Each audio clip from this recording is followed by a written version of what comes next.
Hello and welcome. In this video, we will cover all the workflows available in Colorize Pro. The original Colorize tool primarily supported the solid palette workflow. It also partially delved into solid patterns, but required too much manual labor. Now, we've added two new fully supported workflows: solid patterned workflows and gradient palette workflows. Furthermore, we have added compatibility with non-palette workflows by integrating add-ons like Colorize HD and Colorize 2D, allowing you to go beyond the realm of palettes. The solid patterned workflow can now clean patterns automatically.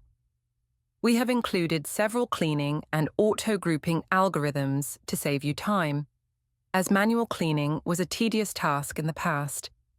This workflow can also be used with models that utilize both solid and solid patterns within a single palette. We have also introduced the gradient workflow.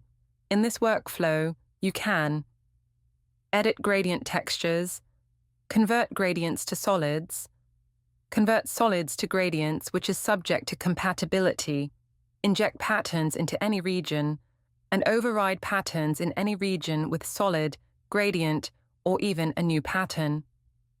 As you can see, though this workflow is labeled as gradient workflow, it can do much more than just repaint gradients. What if your models don't use any palette textures? Don't worry, we have you covered. Both Colorize HD and Colorize 2D plugins are available specifically to transcend the realm of palettes.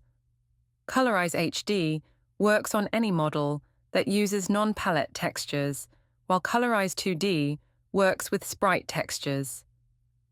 Please note, all these workflows are still under development, and many of the features included are in the experimental stage.